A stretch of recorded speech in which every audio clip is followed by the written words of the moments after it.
என் உலகமே நீங்களும் அம்மாவும் தான். நீங்களாம் என்னை பத்தி கண்ட கனவும் வச்ச ஆசையும் எதுவுமே நிறைவேறல. தெரியல, அத்தனை அட்டுவளையும் பண்ணிக்கிறாங்க. என் பிள்ளைக்கு நடந்த மாதிரி நீ யாருக்கு இந்த மாதிரி ஒத்துமை நடந்துடக்கூடாது.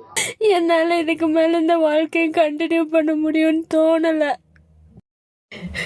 என் ഉലകമേ നീങ്ങളും അമ്മാവും தான்.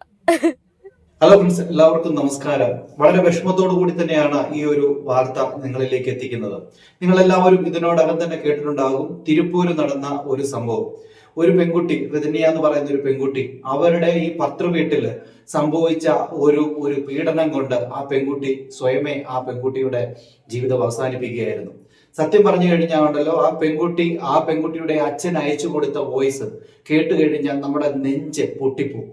അതുപോലത്തെ വോയിസുകളാണ് അപ്പൻ അയച്ചു കൊടുത്തിരിക്കുന്നത്. സ്വന്തം ആ അപ്പനാണെങ്കിൽ 100 പവൻ സ്വർണവും അതോടൊപ്പം തന്നെ 70 ലക്ഷം രൂപയുടെ വോൾവോ കാറും ഒക്കെ കൊടുത്തിട്ടാണ് ഈ മകളെ ഈ പറയുന്ന കെവിൻ എന്ന് പറയുന്ന ഈ നാരിക്ക് കെട്ടിച്ചു കൊടുത്തത്. ഈ പെൺകുട്ടി ആ വീട്ടിൽ ചെന്ന അന്ന് തൊട്ട് തന്നെ ഈ പറയുന്ന കെവിനും അതോടൊപ്പം തന്നെ അവന്റെ അപ്പനും അമ്മയും കൂടെ ഈ പെൺകുട്ടിയെ ഇനിയും സ്ത്രീധനം വേണം എന്ന രീതിയിൽ ഉപദ്രവിക്കുകയും മാനസികമായിട്ട് അതിനെ ബുദ്ധിമുട്ടിക്കുകയായിരുന്നു. ഒടുവിൽ അതിന് നിക്കക്കണ്ണി ഇല്ലാതാണ് ഈ ഒരു കടുങ്കൈ ആ പെണ്ണ് ചെയ്തത്. ആദ്യം നിങ്ങൾ ഈ വാർത്ത ഒന്ന് കേട്ടു നോക്ക്. കേട്ടതിന് ശേഷം ഈ പെൺകുട്ടി സ്വന്തം അച്ഛന് അയച്ച വോയിസ് നിങ്ങളൊന്ന് കേൾക്കണം. ഇവരാണ് എന്റെ ഈ മരണത്തിന് ഉത്തരവാദി എന്ന് പറഞ്ഞുകൊണ്ട് ഈ പെൺകുട്ടി അച്ഛൻ അയച്ചു കൊടുത്ത ഒരു വോയിസ് ആണ്. അതിനകത്ത് ഈ പെൺകുട്ടി പല കാര്യങ്ങൾ പറയുന്നുണ്ട്. എന്റെ സ്വർണ്ണം ഇവിടെയാണ് ഇരിക്കുന്നത് എന്ന കാര്യങ്ങളെ കുറിച്ച് പറയുന്നുണ്ട്. അച്ഛൻ പോയത് എടുക്കണം എന്ന് പറയുന്നുണ്ട്. പോലീസ് വന്ന് ചോദിച്ചു കഴിഞ്ഞാൽ അച്ഛൻ ഇത് കാണിച്ചു കൊടുക്കണം എന്നല്ലേ ഈ പെൺകുട്ടി പറയുന്നുണ്ട്. വളരെ നിസ്സഹായ അവസ്ഥയിലേക്ക് എത്തിയതിനു ശേഷമാണ് ആ പെൺകുട്ടി ഇങ്ങനത്തെ ഒരു കടുങ്കൈ ചെയ്തിരിക്കുന്നത്. 100 പവൻ സ്വർണവും 70 ലക്ഷം രൂപയുടെ വോൾവോ കാറും കിട്ടിയിട്ടും ആർത്തി തീരാത്തതിനാൽ ഒരു പെൺകുട്ടിയുടെ ജീവിതമാണ് ഇല്ലാതെ പോയത്. തിരുപ്പൂരിൽ വസ്ത്രനിർമ്മാണശാല നടത്തുന്ന അണ്ണാദുരയുടെ മകൾ 27-കാരിയായ റിധന്യ, ഏപ്രിലാണ് വിവാഹം നടന്നത്. 28-കാരനായ കെവിൻ കുമാർ വരൻ. വിവാഹത്തിന്റെ 10-ാം ദിവസം മുതൽ സ്ത്രീധനം കുറഞ്ഞുവെന്ന പേരിൽ കെവിനും ഭർത്തൃമാതാവും പിതാവും ഈ പെൺകുട്ടിയെ നിരന്തരം ഉപദ്രവിച്ചിരുന്നു എന്നാണ് ഇപ്പോൾ വ്യക്തമാകുന്നത്. ഇത് സംബന്ധിച്ച് നേരത്തെ കുടുംബത്തോട് പലപ്പോഴായി ചില സൂചനകൾ നൽകിയെങ്കിലും ഒത്തുപോകൂ, അഡ്ജസ്റ്റ് ചെയ്യൂ, കോംപ്രമൈസ് ചെയ്യൂ എന്നായിരുന്നു മറുപടി എന്ന് ഈ പെൺകുട്ടിയുടെ ശബ്ദ സന്ദേശത്തിൽ വ്യക്തമാണ്. ക്ഷേത്ര ദർശനത്തിനായി പോകുന്നു എന്ന് പറഞ്ഞാണ് രാവിലെ വീട്ടിൽ നിന്ന് ഇറങ്ങിയത്. പോയ വഴിയിൽ ഒരിടത്ത് കാർ നിർത്തി കയ്യിൽ കരുതിയിരുന്ന വിഷം കഴിച്ച് ജീവൻ എടുക്കുകയാണ് ചെയ്തത്. അതേസമയമായി ഒരു കാർ നിർത്തിയിട്ടിരിക്കുന്നത് കണ്ട് സംശയം തോന്നിയ നാട്ടുകാരാണ് അടുത്തെത്തിയപ്പോൾ യുവതിയെ അവശനിലയിൽ കണ്ടെത്തിയത്. ആശുപത്രിയിൽ എത്തുമ്പോഴേക്കും ജീവൻ നഷ്ടമായിരുന്നു. ഈ പെൺകുട്ടിയുടെ മരണവാർത്ത അറിഞ്ഞ് ഭർത്തൃമാതാവും ഭർത്താവും ഒക്കെ അവിടെ എത്തിയെങ്കിലും ഈ ബന്ധുക്കളിൽ ചിലർ അവരെ ആക്രമിക്കാനൊക്കെ തുടങ്ങുകയും ചെയ്തു, ശ്രമിക്കുകയും ചെയ്തു. എന്തായാലും ഇപ്പോൾ ഈ 3 പേർക്കുമെതിരെ കേസെടുത്തിട്ടുണ്ട് പോലീസ് എന്നാണ് മനസ്സിലാകുന്നത്. അവരെ അറസ്റ്റ് ചെയ്യുകയും ചെയ്തിട്ടുണ്ട്. പലതവണ ഇത് സംബന്ധിച്ച സൂചനകൾ നൽകിയെങ്കിലും എല്ലാവരും ഒത്തുപോകാൻ ആവശ്യപ്പെട്ടു. ഇനി തനിക്ക് സഹിക്കാൻ കഴിയുകയില്ല, ശാരീരികമായും മാനസികമായും സഹിക്കാനാകുന്നതിൻ്റെ അങ്ങേയറ്റം സഹിച്ചു. അച്ഛനും അമ്മയും തന്നോട് പൊറുക്കണം എന്ന് ഈ പെൺകുട്ടി ശബ്ദ സന്ദേശത്തിൽ പറയുന്നതും നമുക്ക് കേൾക്കാൻ കഴിയുന്നുണ്ട്. ഇവിടെ ഈ അച്ഛൻ മകളോട് പറഞ്ഞു കാണും, മകളെ ഒന്ന് അഡ്ജസ്റ്റ് ചെയ്യുക, ഇത് ശരിയാകും എന്ന് മകളോട് പറഞ്ഞിട്ടുണ്ടാകും. അത് അച്ഛന്റെ ഓരോ പ്രതീക്ഷകളാണ്. ഇന്ന് ശരിയാകും, നാളെ ശരിയാകും എന്നുള്ള ഒരു പ്രതീക്ഷയാണ്. ആ പ്രതീക്ഷ എന്താകും എന്ന് വെച്ച് കഴിഞ്ഞാൽ ഒടുവിൽ ഇങ്ങനത്തെ ഒരു അപകടത്തിലേക്ക് കൊണ്ട് എത്തിക്കുമെന്നുള്ളതാണ് അതിനകത്തെ മെയിൻ ആയിട്ടുള്ള ഒരു ഘടകം. ഇതുപോലെ തന്നെയായിരുന്നു നമ്മുടെ കേരളത്തിലുള്ള വിസ്മയ്ക്ക് സംഭവിച്ചത്. അതോടൊപ്പം തന്നെ കേരളത്തിലുള്ള ഒരു പെൺകുട്ടി തമിഴ്നാട്ടിൽ വെച്ച് ഇതുപോലെ തന്നെ സ്ത്രീധനത്തിന്റെ പേരിൽ ഇതുപോലെ തന്നെ ജീവിതം നശിപ്പിച്ച ഒരു സംഭവം നമ്മൾ കേട്ടതാണ്. അതുകൊണ്ട് തന്നെ ഈ സ്ത്രീധനം എന്ന് പറയുന്ന ഈ ഒരു സംഭവം എന്നേക്കുമായി എടുത്ത് കളഞ്ഞാൽ മാത്രമേ കാര്യങ്ങൾക്ക് ഒരു നീക്കുപോക്ക് വരത്തുള്ളൂ എന്നാണ് എനിക്ക് പറയാനുള്ളത്. എന്തുവായാലും ഇനിയും നിങ്ങൾ കേൾക്കേണ്ടത് ആ പെൺകുട്ടിയുടെ വോയിസ് ആണ്. സ്വന്തം അച്ഛന് കരഞ്ഞുകൊണ്ട് അയച്ചു കൊടുത്ത വോയിസ്. ഇത് നിങ്ങൾ കേട്ടു നോക്കണം. എനിക്ക് സത്യത്തിൽ കരച്ചിൽ വന്നു പോയി. നിങ്ങളും ഇതൊന്ന് കേട്ടു നോക്കൂ. இவனும் இவன் ஃபேமிலியும் ரொம்ப கிரிமினல் ஃபேமிலி. இவங்க எல்லாருமே பிளான் போட்டு தான் என்ன கல்யாணம் பண்ணியிருக்காங்க. அவன் கொடுக்குற மென்டல் டார்ச்சர் என்னால் தாங்க முடியல. உடல் ரீதியாகவும் என்னால் அவங்க கூட உண்மையாலுமே இருக்க முடியல. ரொம்ப டார்ச்சராக இருக்கு டெய்லியும். இப்போ என்னை மன்னிச்சிருங்கப்பா, போதும், என்னால் முடியல. நீங்கள் என் மேலே கோவப்படுவீங்கன்னு தெரியும், என்னை வெறுத்துருவீங்கன்னு தெரியும், எல்லாமே தெரியும். காலம் பூரா உங்கள் கூடவே அவங்க அம்மா கூடவே உங்கள் கூட இருந்து உங்களையும் கஷ்டப்படுத்திட்டு வேதனைப்படுத்திட்டு என்னாலே நிம்மதியாக இருக்க முடியாமல் ஊருக்காக என்னால் வந்து ஒருத்தன் கூட என்னால் இருக்க முடியாதுப்பா. இது என்னைக்கு என் தலையெழுத்து நான் நினச்சிக்கிறேன். போதும், நான் முடிச்சுக்கிறேன் என் லைஃப்பை. இந்த பஞ்சாயத்து, கோயிலுக்கு கூட்டிகிட்டு போகிறது, பஞ்சாங்கம் பார்க்குறது, இதனால என்றைக்குமே ஒரு பிரச்சனை சால்வ் ஆகாதுங்கிறது ரொம்ப தெளிவாக தெரிஞ்சுக்கிட்டேன். ஐம் சாரிப்பா.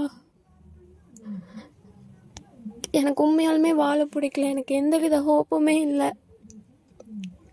நான் யாரையுமே கஷ்டப்படுத்தணும்னு இது வரைக்கும் சத்தியமாக நினச்சதே இல்லை. ஆனால் ஏன் இப்படி ஆகுதுன்னு எனக்கு புரியல.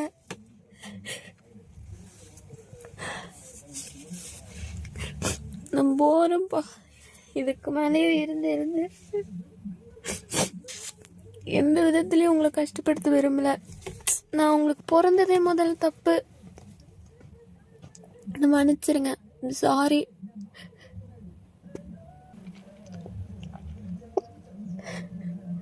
நீங்க எந்த தப்பும் பண்ணிடல. என்னை பெத்து நல்லபடியா வளர்த்து ஒரு ஆளாக்கணும்னு நினைச்சீங்க. ஆனா அது தப்பா போயிருச்சு. நான் உண்மையாதான் இருந்தேன். நல்ல வாழ்க்கை அமையும் நினைச்சேன். என் தலையெழுத்து இப்படிதான் அமையணும்னு இருக்கு. சரி, என் தலையெழுத்து என்னவோ அதானே நடக்கும். முடிஞ்சு போச்சு என் லைஃப். இதை வந்து கண்டினியூ பண்றக்கோ இல்லை இதை இப்போ முடிச்சாலும் இன்னொரு லைஃப் நாளைக்கு தேடுறக்கோ என் உடம்புலயும் தெம்பில்ல, என் மனசுலயும் தெம்பில்ல. எனக்கு வாழ்றக்கே பயமா இருக்கு. நான் கோழையாயிட்டேன். எதையும் ஃபேஸ் பண்ண முடியலனால நான் ரொம்ப கோழையாயிட்டேன். இதை எப்படி சொல்றது? உங்களையும் நான் காயப்படுத்துறேன் அதிகமா. நான் லூஸ் ஆயிட்டேன். ஐம் சாரிப்பா. நான் என் லைஃபை எண்ட் பண்ணிக்கிறேன். இதுக்கு மேல நான் வாழ விரும்பல சுத்தமாவே. என்னை மன்னிச்சிருங்க. என்னை பெத்ததுலேருந்து நீங்களும் அம்மாவும் பட்ட கஷ்டத்துக்கு அவமானத்துக்கு என்னை மன்னிச்சிருங்க. ஆனா நான் சத்தியமா என்னைக்கு உங்களுக்கு கஷ்டம் கொடுக்கணும்னு நினைச்சதே இல்லை. என் நேரம் ஏதோ ஒன்று ஆயிடுது. அந்த வீட்டில் போய் என்னோட திங்ஸ் எடுக்க வேண்டியது வந்து என்னோட சிவப்பு கலர் ஹேண்ட்பேக் கட்டலுக்கு கீழே வச்சிருக்கிறேன். அந்த பேக்கில் ஒரு சாவி இருக்குது. அந்த சாவி எடுத்துட்டு கவின் வீட்டுக்கு போனீங்கன்னா எங்களோட ட்ரெஸ்ஸிங் ரூமில் பாத்ரூம் போகிற வழியில் டோரு திறந்தோடனையும் லெஃப்ட் சைடில் கீழால் இருக்கிற ஃபஸ்ட்டு ட்ரா, அது ஒன்று மட்டும்தான் லாக் பண்ணி வச்சுருக்கேன். அதில் தான் என்னோடய ஜுவல்ஸ் எல்லாம் இருக்குது. அதில் மாமாவும் பாப்பாத்தியமாவும் வச்சு தந்த ஜுவல்லு, அவங்க வச்சு அந்த கவின் வீட்டில் வச்சு கொடுத்த ஜுவல்லு, மயில் பெண்டன்ட் போட்ட ஜுவல்லு, ஒத்த விலையில் மயில் கமல், இதெல்லாம் அதுக்குள்ளே இருக்குது. அதுக்கு பக்கத்தில் இருக்க ரைட் சைடில் ஃபஸ்ட்டு ட்ராவில் ஒரு சின்னோண்டு பாக்ஸில் என்னோடய கொலுசு, நீங்கள் முதல்ல எனக்கு எடுத்த அந்த செயினை, பூ போட்ட மோதிரம் எல்லாம் அதுக்குள்ளே இருக்குது.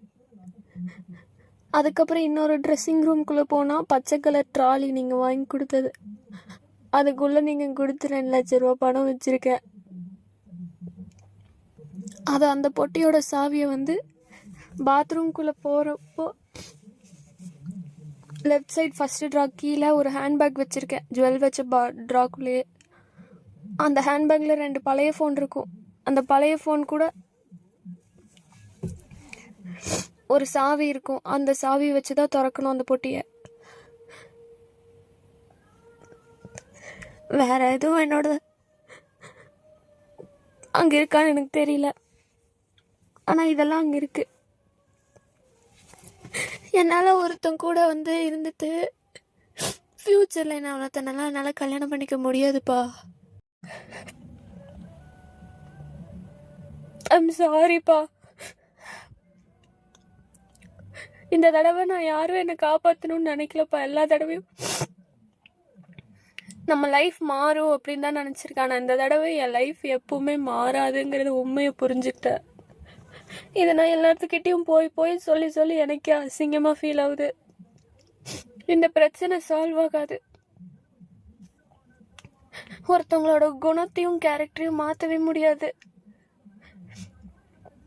அவங்க என்ன ரொம்ப காயப்படுத்திட்டாங்க, ரொம்ப அசிங்கமும் படுத்திட்டாங்க.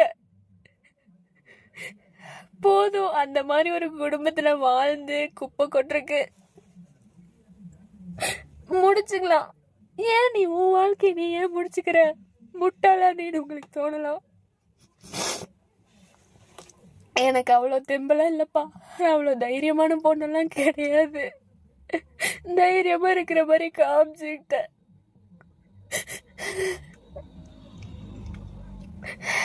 இந்த வாழ்க்கை வேண்டாம், முடிச்சிருக்கலாமே, பொறுமையா இருந்திருக்கலாமே நீங்க யோசிச்சிருந்தா இந்த வாழ்க்கையை முடிச்சாலும் இன்னொரு வாழ்க்கையை தேர்ந்தெடுத்துக்கிறக்கோ இன்னொரு வாழ்க்கையை ஏத்துக்கிறதுக்கான மனம் வலிமை என்கிட்ட இல்லப்பா. அது அசிங்கம். அது வேற மாதிரி வாழ்க்கையா போயிரும். என் உலகமே நீங்களும் அம்மாவும் தான். நீங்களாம் என்னை பத்தி கண்ட கனவும் வச்ச ஆசையும் எதுவுமே நிறைவேறல. ஆனா என்னோட கடைசி மூச்சோட நம்பிக்கை நீங்க மட்டும்தான். ஆனா உங்களை ரொம்ப நான் நோகடிச்சிட்டேன். ரொம்ப என்னால நீங்க காயப்பட்டீங்கன்னு புரிஞ்சிருச்சு. உங்களால வாய்விட்டு சொல்லவும் முடியல. அதே சமயம் என்ன இப்படி பார்க்கவும் முடியல. என்னால நீங்க படுற வேதனை எனக்கு புரியுது.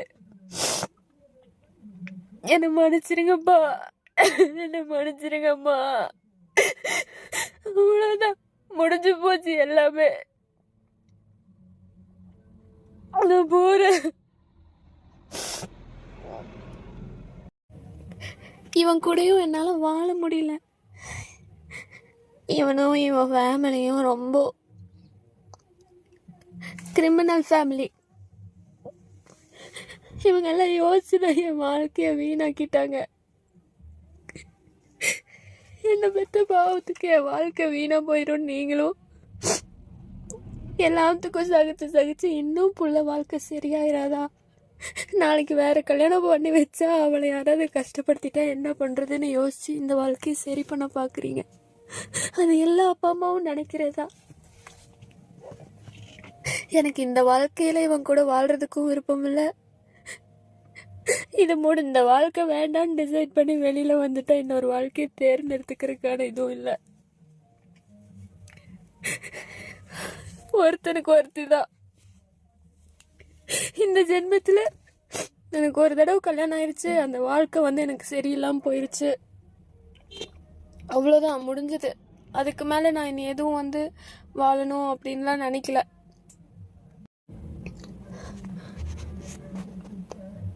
அவங்க அப்பா அம்மா கவின் இவங்க எல்லாருமே பிளான் போட்டு தான் எனக்கு கல்யாணம் பண்ணியிருக்காங்க. அவங்க கொடுக்குற மென்டல் டார்ச்சர் என்னால் தாங்க முடியல. உடல் ரீதியாகவும் என்னால் அவங்க கூட உண்மையாலுமே இருக்க முடியல. ரொம்ப டார்ச்சராக இருக்கு டெய்லியும். அதை யார்கிட்ட எப்படி சொல்லி புரிய வைக்கிறதுன்னு தெரியல. கேட்குற எல்லாருமே சகிச்சுப்போ, வாழ்க்கை இப்படிதான் இருக்கும், இன்னும் பார்க்க வேண்டியது நிறைய இருக்குன்னு தான் சொல்றாங்களே தவிர நான் எவ்வளவு பாதிக்கப்பட்டிருக்கேன்னு யாருமே புரிஞ்சுக்க மாட்டேங்கிறாங்க. நீங்க கூட நான் போய் சொல்றேன்னு நினைக்கலாம். சத்தியமா நான் எந்த விதத்துலயும் உங்ககிட்ட போய் சொல்லப்பா. நடந்தது மட்டும்தான் சொன்னேன். எல்லாருமே நாடகம் ஆடுறாங்க.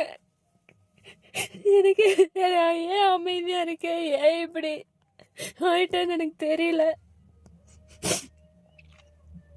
உங்களால என்னை ஏத்துக்கவும் முடியல, ஏத்துக்க விடவும் முடியல உங்களை. ஆனா நான் லைஃப் லாங் உங்களுக்கு பாரமா இருக்க விரும்பல. இந்த தடவை என் மேல எந்த தப்பும் இல்லப்போ. எனக்கு சத்தியமா இந்த வாழ்க்கை பிடிக்கல.